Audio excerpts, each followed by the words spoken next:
Hey folks, Coach Patrick here from Endurance Nation with a quick preview of the Ironman Wisconsin Course Talk screencast movie that's put together by Endurance Nation, hosted by Coach Rich and myself. You can get the full video, everything else you need at triathlonexecution.com. This course talk is essentially everything you need to know about Ironman Wisconsin. We talk about the terrain, we talk about the transitions, we talk about the swim, we talk about strategy. It's got a little bit of everything in there for you. And we complement that information by using technology such as our MAPS protocol here, where we've got push pins. We zoom all the way out, show you the entire course. We can get really, really detailed as well. Zoom right in, show you what something will look like for the swim, for example.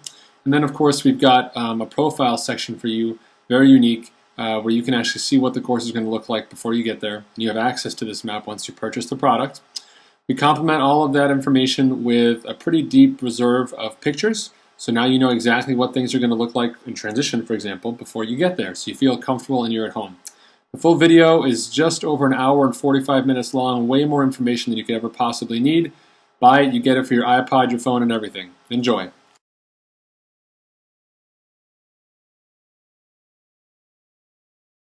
The general character of the stick out to the loop is that it's gradually uphill.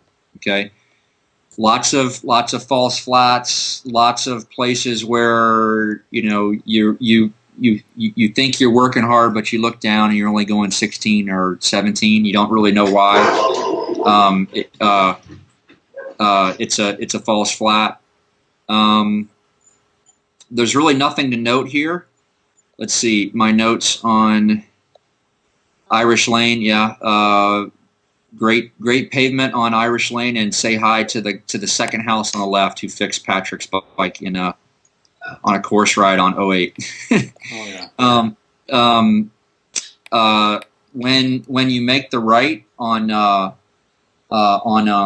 Wayland Road, that's like the major road that takes you all the way out to the loop. Okay, Wayland Road is gradually uphill. It's got some downhills. It's got some uphills, but the net is there's a net elevation gain. Patrick, I don't have the elevation map right here with me. Have you got it? Maybe you can point that out to them. Yep, we're looking at it right now. Okay, you want to talk to the elevation gain? Well, you can see, I mean, it's a lot steeper here than people think. I think a lot of folks visualize the course when you zoom out looking at the elevation, that a lot of the hills and the work come in the loop portion. But as this elevation here clearly shows, that once you hit McCoy, as Rich has mentioned, it's definitely starting to roll uphill. And when you hit Wayland, it definitely starts to head up. And it's pretty solid. There's a big kick even before you get to Wayland. And then once you kind of swing over sort of halfway, there's a nice fast section leading just into the loop. But that whole section there, wide open. I think there's a something doesn't smell so good out there, does it? Yeah, there's your first big dairy farm is I think it's called Dorfer Farm, something like that. That's one of my landmarks on the course. I've done the course a zillion times, and I've got my little landmarks like the plastic pigs and the dream farmhouse and whatnot. But that's when I know that I'm definitely like in Wisconsin Dairyland country is that farm. But this section on Wayland Road is very wide open.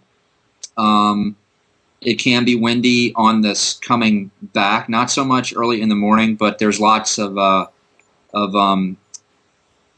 exposure on this section.